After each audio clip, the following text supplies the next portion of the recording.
ٹھیک ہے. ہاں، تو پھر آپ کہتے ہیں جی ہمارے اوپر الزام لگا دیا جی, ایجنسیوں کے اوپر الزام لگایا جاتا ہے سوشل میڈیا. بھائی آپ جو کچھ کریں گے پھر یہ چیزیں تو بنیں گی نا, سامنے آئیں گی, پھر سارا کمپیریزن شروع ہو جاتا ہے. دیکھیں بات یہ ہے کہ انہی کے اوپر الزام جا رہا ہے نا, جا اس لیے رہا ہے کہ ایک تو تاوان والی سٹوری کوئی ہضم نہیں ہو رہی نا, جو وہ پنجوتا سنا رہا ہے, کیونکہ تاوان جب لینا ہوتا ہے فیملی کے ساتھ کانٹیکٹ کیا جاتا ہے, فیملی کو پولیس کو کمپلین کرتے ہیں, وہ تاوان کس سے لینا چاہ رہے تھے؟ ہر روز ان کے انتظار پنجوتا تو ان کے پاس بیٹھے ہوئے ہیں, رشتہ داروں کو کوئی کال نہیں آ رہی تو تاوان ایک ریلیٹیو جو کلوز ریلیٹیو ہے نعیم حیدر پنجوتا, ہر روز وہ ٹی وی کے اوپر آتا ہے. ایک دن اس نے نہیں کہا, وہ یہ کہتا تھا, وہ کزن ہے جو بھی ہے لیکن بھائی کہتے ہیں میرا بھائی گم ہے, میرے بھائی کو کوئی پتہ نہیں ہے, بھائی کیوں ہے, بھائی ہوں. آف دا ریکارڈ پوچھیں, آن دا ریکارڈ پوچھیں, تو بھائی اگر اس طرح کی بات ہوتی وہ آگے بتا دیتے. اگر چلے فیملی پردہ دار ہے, فیملی نہیں آنا چاہتی, خوف ہے, جو بھی ہے, تو وہ بتا دیتے کہیں نہ کہیں. مطلب انہیں تسلی تو ہوتی, وہ تو روزانہ جا کے عدالتوں کے دروازے کھٹکھٹا رہی ہے, اس کی فیملی کھٹکھٹا رہی ہے کہ ہمیں پتہ نہیں ہے کہاں پہ ہے. دیکھیں جیسے گنڈا پور نے ایک سٹوری بنائی تھی, ہم نے اس پہ بھی یقین نہیں کیا تھا نا, اور اس وقت بھی یہی تھا کہ اس کو ایجنسیوں نے اٹھا لیا, لیکن اس کی سٹوری میں اتنے زیادہ لوپ ہول تھے کہ سب کو پتہ چلتا کہ اس کو ایجنسیوں نے نہیں اٹھایا. اپنے صوبے کے اندر جا کے جناب ڈی پی او نہیں اس کو پہچان رہا, تعاون نہیں کر رہا, تو اس کی سٹوری مطلب اس پہ اس وقت ایجنسیوں کے اوپر کسی نے بھی شک شروع میں کیا تھا, لیکن بعد میں اس کی سٹوری کے بعد سب نے ہٹا دیا. لیکن انتظار پنجوتا صاحب کی حالت ایسی تھی, اور جو جس طرح پولیس نے پکڑا, جو سب کچھ ہوا ہے, وہ کوئی یقین کرنے کے لیے تیار نہیں ہے کہ تاوان کے لیے ہوئے تھے. اچھا, آج بشرا بی بی عدالت آئی ہیں تو بشرا بی بی رو پڑی ہیں. انہوں نے کہا جی میں تو اپنا کمبل اور تکیہ لے کے آئی ہوں گاڑی کے اندر, مجھے واپس بھیج دیں جیل کے اندر, مجھے عدالتوں سے انصاف نہیں ملنا. وکیلوں سے خاص طور پہ اس نے کہا یہ وکیل کیا کرتے پھر رہے ہیں, وکیل آئے نہیں نا, وہ آنا چاہیے تھا, آنا چاہیے. اور یہ ٹائم ضائع کرتے ہیں, ضائع کر رہے ہیں نا, یہ ملین پاؤنڈز والا جو کیس ہے القادر والا, اس میں تو وکیل ہی ٹائم ضائع کر رہے ہیں. تو اس نے کہا جو جیل میں ہم بیٹھے ہوئے ہم انسان نہیں ہیں. تو بشرا بی بی باہر آ گئی, جو کہا جا رہا تھا کہ پارٹی کو کنٹرول کریں گی, پارٹی کو کام ڈاؤن, کو وہ چیز ابھی تک نہیں ہوئی ہے. ٹھیک ہے, علی امین گنڈا پور اسی طرح بڑھ کے, لیکن علی امین گنڈا پور جس وقت بڑھ کے لگاتے ہیں, ان کے ساتھ جو نادیہ کھڑی ہوتی ہے, اس کے ایکسپریشن جو ہوتے ہیں وہ انجوائے کرنے والے ہوتے ہیں. ایک تو وہ خاتون روتی بہت ہیں, ٹھیک ہے, اور اس کے بعد ان کے ایکسپریشن بڑے اچھے ہوتے ہیں جو گنڈا پور کے ساتھ وہ کر رہی ہوتے ہیں, وہ بولتے ہاتھ ہوتے ہیں نا تو بولتی آنکھیں کرتے ہیں. لیکن آج جب وہ رو پڑی ہیں تو وہ جو ڈیل کا تاثر, اس کا مطلب یہ ہے کہ وہ جیل میں تنگ ہو چکی ہوئی ہیں, وہ ٹوٹ چکی ہوئی ہیں وہ, کہ آج وہ جب رو پڑی ہیں, کیونکہ یہ کمزوری کی علامت آ جاتی ہے جب وہ آتی ہے. پھر وکیلوں سے بہت زیادہ نالائیں, اور یہ بات بھی تھی کہ عمران خان کو بھی جیل کے اندر کہا گیا ایک صحافی کی طرف سے کہ ساری پارٹی آپ کی وکیلوں کے, بار کے الیکشن آپ ہار گئے. تو عمران خان نے بڑا طنزیہ سلمان اکرم راجہ کی طرف دیکھا تھا. وکیلوں کے پاس ساری پارٹی ہے لیکن وکیل کچھ کر نہیں پائے. اچھا, وکیل نہ سیاسی طور پہ کچھ کر رہے ہیں, جو ان کا اسپیشلٹی ہے مقدمات لڑنے والی, اس میں آپ نے سن ہی لیا بشرا بی بی. اچھا, ویسے بشرا بی بی کے حوالے سے دیکھا جائے یا کسی کی بھی خاتون کسی کے اس میں ہو, تو اس میں میرے حال میں جتنی بھی مذمت کی جائے کم ہے. اور خاص طور پہ چلیں اس طرح کے الزامات اگر ہیں بھی, لگے بھی تھے, تو اس کو تھرو پراپر چینل پورا انصاف کا جو ایک پروسیس ہوتا ہے وہ ملنا چاہیے کسی کو بھی ہو. اور پھر جو کچھ عمران خان کے اور بشرا بی بی کی اس میں نظر آیا ہے وہ آپ کے سامنے. عمران خان صاحب کے حوالے سے بھی خبریں کبھی آ رہی ہوتی ہیں, کبھی کچھ بجلی کاٹی ہوئی ہے, کبھی اندھیرے میں رکھا ہوا ہے, کبھی کچھ کیا ہوا ہے. تو یہ مذاق میرے خیال میں اب زیادہ عرصہ اتنا بیڈلی ایکسپوز ہو چکا ہے کہ اب میرا نہیں خیال کہ اس کو اس طرح چلایا جا سکتا ہے آگے. نہیں, لیکن یہ تو عمران خان کہہ رہے ہیں نا بجلی بند رکھی, جب وہ سپرنٹینڈنٹ پولیس کی طرف سے آتا ہے اور وہ جو اس کے ناشتے کی کھانے کی تفصیلات آتی ہیں تو وہ تو بڑی حیران کن ہوتی ہیں کہ کیا ناشتہ کر رہے ہیں, کیا وہ لنچ کر رہے ہیں, کیا وہ. میں یہ نہیں کہتا کہ ان کو کبھی اس طرح کی چیزیں نہیں ملی ہوں گی, لیکن آپ یہ دیکھیں, ہاں میں یہ کہہ رہا ہوں, جیل میں کہہ رہا ہوں, میں یہ کہہ رہا ہوں کہ 4 اکتوبر تھا یا کتنا تھا جب ان کا رابطہ بالکل ختم کر دیا گیا تھا. نہ صرف ان کا کر دیا گیا تھا, ان کے چکر میں جتنے بھی قیدی تھے اڈیالہ جیل کے وہ سارے بیچارے رگڑے میں آ گئے. ٹھیک ہے, تو جب ان کو ملنے نہیں دیا گیا تو اس کا یہ تو مطلب نہیں ہے کہ وہ اندر ان کو بھرپور طریقے سے عیاشی کے لیے رکھا ہوگا, کیونکہ وہ والی سہولیات اگر ملی بھی ہوں گی جو کہ ان کو انٹائٹل بھی ہیں, لیکن وہ ملی ہے, وہ شروع میں کہتے تھے مشین ہے, وہ مانتے تھے. تو جب ان سے ملنے نہیں دیا جا رہا تھا کسی کو بھی, نہ فیملی کو, پھر اوپر سے ان کی بہنوں کو بھی پکڑ لیا. ساری چیزیں کیا انڈیکیٹ کرتی ہیں کہ ان کا یہ جو اکتوبر میں ان کے ساتھ کیا گیا ہے خاص طور پہ, تو اس کے اوپر کافی سارے سوالیہ نشان. اچھا ظہیر, ابھی یہ پچھلے دنوں 1-2 دن پہلے نصرت جاوید صاحب نے پوڈ کاسٹ کیا جو اپنا وی نیوز پہ کرتے ہیں, تو اس میں انہوں نے کہا کہ جس کے پیچھے قاضی فائز عیسیٰ کی اتنی زیادہ وہاں پہ وہ ہلڑ بازی کی جا رہی ہے, ان کو ہراساں کیا جا رہا ہے, وہ تو بہت جلدی ملٹری کسٹڈی میں جانے والے ہیں. مراد ان کی عمران خان تھے.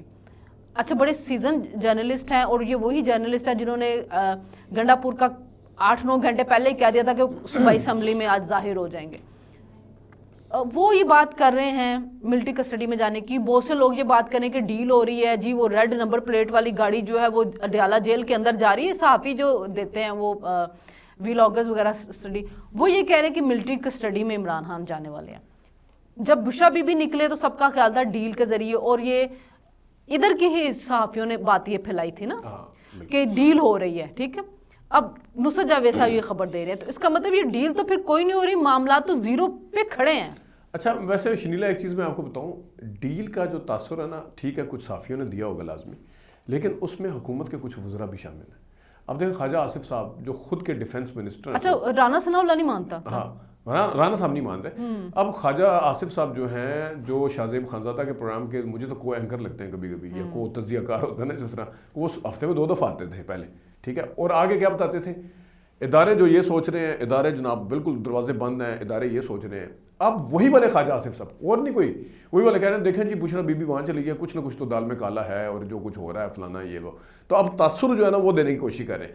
رہ گئی ڈیل کی بات, میں اس چیز کے اوپر بالکل بھی اس طرح سے ماننے کے لیے اس لیے تیار نہیں ہوں کہ عمران خان صاحب نے جو کہا ہے کہ ابھی وہ جو اندر سے انہوں نے اناؤنسمنٹ کی ہے کہ ہم ڈیل نہیں کریں گے. آج ویسے بشرا بی بی, اس نے علیمہ خان صاحبہ نے بھی آج کہا ہے کہ کوئی ڈیل شیل کا اس طرح کا نہیں ہے. اور جس طریقے سے شد و مد کے ساتھ, ویسے تو خیر یہ کہا بھی جاتا ہے کہ جب پریشر ڈالنا ہو تو دونوں طرف سے پریشر اس چیز کا ہوتا ہے, ادھر سختیاں شروع ہو جاتی ہیں, ادھر سے بھی سختیاں شروع ہو جاتی ہیں. یہ کہتے ہیں جی ہم نے ان کو ملنے نہیں دینا, ان کو مشکل میں رکھنا ہے, ادھر سے کہا جاتا ہے ہمیں احتجاج کرائیں گے ہم آپ کی. پھر وہ اسی طرح علی بن گنڈاپور صاحب آ کے جو کچھ کہتے ہیں آگے بڑھ کے تو وہ, لیکن یہ ویسے ایک مجھے نہیں پتا, نصرت جاوید صاحب بڑے ایک کریڈیبل جرنلسٹ ہیں, ان کی بات کس حد تک سچ ہے. لیکن ایک بات ضرور ہے کہ اس وقت ہواؤں اور فضاؤں میں یہ ہے کہ نومبر میں شاید عمران خان صاحب کے لیے کچھ, نومبر میں وہ اس لیے ہے کہ ان کی ساری امیدیں ہیں ٹرمپ کے ساتھ, کہ ٹرمپ آئے گا تو ٹرمپ آ کے جو ہے وہ عمران خان کی رہائی کے لیے کہے گا, کیونکہ وہاں پہ لابنگ کی جا رہی ہے. لیکن جب وہاں کے جو جتنے بھی تجزیہ کار ہیں, جو وہاں پہ رہنے والے لوگ ہیں, وہ کہتے ہیں کہ کوئی بھی ملک اس طرح آ کے مداخلت نہیں کرتا, اور نہ ہی ٹرمپ کوئی جو ہے وہ رشتہ دار ہے کہ وہ آتے عمران خان کے بارے میں اس طرح کی کوئی بات کرے گا. اس کو تو ووٹ چاہیے نا, اور ووٹ کے لیے تو آپ اس کو کچھ بھی کر سکتے ہیں. تو یہ تو ٹرمپ کے آنے کے بعد پتہ چلے گا, ہے تو پٹھے دماغ کا بندہ, کچھ کسی ٹائم کچھ بھی کر سکتا ہے. ایک چیز آپ یاد رکھیے گا کہ ٹرمپ نے نواز شریف کو بھی کہا تھا you are a very handsome guy, اور اس نے عمران خان کو بھی کہا تھا you are very handsome guy. تو اس کا مطلب ہے لیکن ایک چیز میں بتاؤں کہ بائیڈن کی عمران خان صاحب سے بالکل نہیں بنی تھی. ٹھیک ہے, ٹرمپ کی جس طرح بنی ہے اور ٹرمپ کے ساتھ جس طرح تھا. لیکن ٹرمپ کے ساتھ بھی اینڈ پہ اگر آپ کو یاد ہو ٹویٹر کے اوپر یہ ہارش ورڈ ایکسچینج ہوئے تھے دونوں کے افغانستان کو لے کے. لیکن میں اس میں ایک آپ کو مثال دے دیتا ہوں کہ جو کلنٹن صاحب تھے نا, ان کے بڑے دوست تھے نواز شریف صاحب. نواز شریف صاحب کے ساتھ کلنٹن, لیکن انہوں نے سعودی عرب کے ذریعے ڈیل کرائی نا, عمران خان کے لیے کوئی ملک آ نہیں رہا. نہیں, وہی میں کہہ رہا ہوں نا کہ جب دسمبر تھا, یہ دسمبر 2000 اور اس نے اترنا تھا جنوری 2001 میں, یعنی اترنے سے 1-2 مہینے پہلے اس نے کہا کہ یہ بندہ مجھے باہر چاہیے جیل سے. اس زمانے میں پھر UAE, سعودی عرب اور ایک تیسرا ملک تھا, ان تینوں نے مل کے ایک کنسورشیم کے ذریعے جو کہ ڈیل, پھر وہ سارا کچھ لبنان کے ساتھ اسی دسمبر کے شروع میں کلنٹن نے اس خواہش کا اظہار کیا تھا, اسی دسمبر میں جو ہے وہ ہو گیا تھا. ہاں, لیکن اس میں ظاہر بات یہ تھی نا, سعودی عرب آئے, سعودی عرب اپنے ملک میں لے کے چلا گیا, اور سعودی عرب میں اسی لیے بھیجا گیا تاکہ وہ سیاست نہ کر سکے وہاں پہ. عمران خان کا مسئلہ یہ کہ کسی بھی ملک نے ابھی تک رابطہ نہیں کیا کہ عمران خان کو ہم لے جانے کے, ایون ذوالفقار علی بھٹو کے لیے بھی بہت سے اسلامی ملکوں نے کہا تھا کہ ہم آتے, ہم لے کے جاتے. عمران خان کا مسئلہ یہ کہ کوئی ملک ابھی تک آ نہیں رہا. جو جمہوری ملک ہوتے ہیں تو وہ تو ویسے نہیں لے کے جاتے کسی کو, سیاسی قیدی کو. جو اسلامی ملک ہوتے ہیں وہی حامی بھرتے ہیں, ان میں سے کوئی ابھی بھر نہیں رہا. تو اگر ٹرمپ آتا بھی ہے اور عمران خان کے لیے کچھ سوچتا ہے, لیکن اس کے لیے پہلے اس کو کسی ملک کو تیار کرنا ہوگا. اچھا شنیلا, اس میں 2 چیزیں بڑی اہم ہیں. ایک تو آپ نے دیکھا ہے کہ برٹش کے جو ہاؤس آف کامن ہے وہ, اور ان کی کانگریس کے جو 60 اور ان کے 20, تو یہ جو ریپرزینٹیٹو بول رہے ہیں نا, اس بعض دفعہ اس کا پریشر بھی کافی ہوتا ہے. اگر ٹرمپ ادھر سے کہہ دیں تو ان کو کسی ملکوں کو بیچ میں لانے کی ضرورت نہیں ہے. امریکہ خود ایک اتنا بڑا ملک ہے, سپر پاور ہے, کوئی اس کے آگے بولتا نہیں ہے. بائیڈن کے اوپر بھی وہ نہیں آیا. لیکن میرا سوال پتہ کیا ہے, میرا سوال یہ ہے کہ ٹرمپ آئے گا, کل الیکشن کل ہو رہے ہیں نا, الیکشن 5 نومبر. ہاں, تو الیکشن ہو رہے ہیں تو 2-3 دن تک کلیئر ہو جائے گی کہ اس کا زیادہ پروسیس چلتا ہے میرے حال میں, وہ دیکھتے ہیں. لیکن جنوری میں وہ اوتھ لیتا ہے. ہاں, ایک چیز ہے, مسئلہ یہ نہیں ہے کہ ٹرمپ آئے گا اور یا کون آئے گا، مسئلہ اب یہ ہے کہ ہمارے ملک کے اندر تھوڑی دیر کے لیے بھول جائیں کہ عمران خان جیل میں، تھوڑی دیر کے لیے سوچیں نواز شریف یا زرداری جیل میں. ہر دفعہ یہ وزارت خارجہ کی طرف سے کہا جاتا ہے ہمارے ملک سوورن کنٹری ہے، باہر والے مداخلت کیوں کرتے ہیں، اور ہر دفعہ مداخلت کامیاب ہوتی ہے. تو سوال اب یہ ہے کہ آپ تو کہتے ہیں مداخلت کیوں کی جاتی ہے، کل کلاں اگر کسی کے پریشر کے اوپر آگے آپ کسی قیدی کو چھوڑ دیتے ہیں تو پھر کہاں گئی آپ کی سوورینٹی؟ بالکل ٹھیک ہے، یا تو آپ پروسیس کو پورا کریں. ٹھیک ہے. اچھا پروسیس ویسے پروسیس لٹکایا بھی گیا ہے پروسیس. اب دیکھا جائے تو کورٹ رپورٹر بھی آگے کہہ رہے ہوتے ہیں کہ وہ والا کیس بھی ختم ہو چکا ہے عمران خان کے خلاف، یہ بھی ختم ہو چکا ہے، وہ بھی ختم ہو، تو وہ اچھا آج جسٹس اعجاز افضل کا انٹرویو ویلاگ کیا ہے فخر درانی نے. ٹھیک ہے. اور اس کے اندر ان سے بات چیت ہوئی تو انہوں نے پوچھا کہ جی آپ نے یہ جو جے آئی ٹی کے لوگ بنائے تھے وہ کیسے تھے. کہتے جی وہ ہمیں کہا گیا تھا کہ حکومت ہے تو یہ جو لوگ پہلے نام دیے گئے تھے ان کو حکومت انفلوئنس کر لے گی، تو اس وجہ سے ہم نے پھر دوبارہ لوگ لیے. تو انہوں نے کہا کہ نواز نے کامہ تو ڈکلیئر کیا ہوا تھا، لیکن ہاں وہ جو سیلری تھی وہ سیلری انہوں نے بیٹے سے لی نہیں ہوئی تھی، انہوں نے بیٹے کو واپس کر دی تھی، لیکن چونکہ وہ انہوں نے ظاہر نہیں کی ہوئی تھی تو اس وجہ سے ہمیں ان کو بھیجنا پڑا. تو وہ مطلب بڑا اپولوجیٹکلی ایک ان کا انٹرویو فخر درانی نے ان کا نام نہیں، مجھے تو ایسا لگا، میں نے خیر خبر پڑھی ہے ان کی، میں نے اس کا وہ نہیں دیکھا، پوری خبر پڑھی میں نے.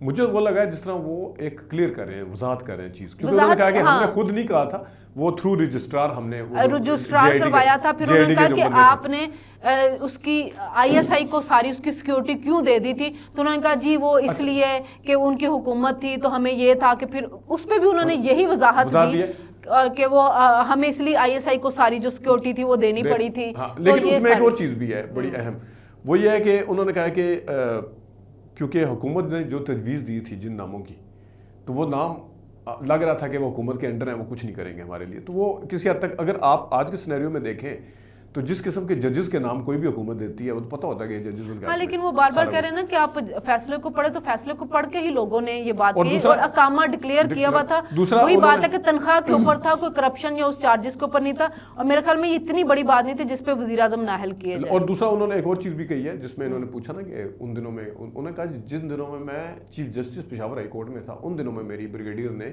وہاں کے کورٹ کمانڈر جو تھے انہوں نے ان سے ملاقات ہوئی تھی اس کے بعد پشاور کورٹ کمانڈر، انہوں نے آگے کہا تھا کہ دہشت گرد جو تھے، لیکن ظاہر ہے اب آ کے سب صفائیاں دے رہے ہیں. لیکن ایک چیز ہے دیکھیں، جس طرح شمیم نے آ کے یا ارشد ملک نے آ کے کہا تھا نا، وہ کلیئر کیا تھا ہم سے، یہ وہ اعجاز افضل نے ایسی کوئی چیز نہیں کی کہ ہم نے غلط فیصلہ سنایا، اس نے کوئی ایسی بات نہیں کی. ہاں اس نے نہیں کہا نا، لیکن فیصلے کے اوپر ہی تنقید ہوتی ہے نا. اصل میں تو فیصلہ ایسا قانون جو آسما جہانگیر، آپ کو پتا ہے کہ تب سب اس پہ تنقید کرتے ہیں. اگین اگر اس زمانے میں واٹس ایپ کا بڑا چکر چلا تھا، آپ کو پتا ہے واٹس ایپ کے ذریعے وہ جی آئی ٹی بنی. ہاں لیکن ایک چیز میں اعجاز افضل صاحب، ارشد ملک نے تو کلیئرلی کہا تھا نا کہ فیصلے کے اندر لوپ ہول بولز میں نے چھوڑے ہوئے ہیں، آپ اس کے ذریعے وہ کر سکتے ہیں. ان کا تو فیصلہ ہی ایسا تھا کہ پورا کا پورا ہی لوپ ہول تھا، تو ان کو ضرورت نہیں پڑی. لیکن اب ریٹائرمنٹ کے بعد آ کے وضاحتیں دینے کا مطلب یہ ہوتا ہے دل میں چوٹ تو کوئی ہے نہیں. دیکھیں آپ وہ 2017 سے آپ ابھی تک بولے نہیں ہیں، 18 میں ریٹائر ہو گئے تھے، وہ ابھی تک نہیں بولے، آج 6 سال ہو گئے. ہاں لیکن اب چیزیں چینج ہو رہی ہیں نا. چیزیں کیسے چینج ہو رہی ہیں؟ چیزیں بہت کچھ چینج ہو رہا ہے. چلے جی کل پھر آپ سے ملاقات ہوگی. چلتے چلتے یہ بھی ایک سٹوری آ جائی تھی تو اس کے اوپر ہم نے کہا کہ بات کر لیتے ہیں. کل آئیں گے پھر دیکھیں گے کہ کیا معاملات چل رہے ہیں، ڈیل چل رہی ہے، ہماؤں کا رخ تبدیل ہو رہا ہے، کیا ہو رہا ہے. آنے والے دنوں میں الیکشن کا بھی پتہ چل جائے گا عمران خان صاحب کے ساتھ کیا معاملات طے ہوتے ہیں. ہمیں اجازت دیجیے، اللہ حافظ.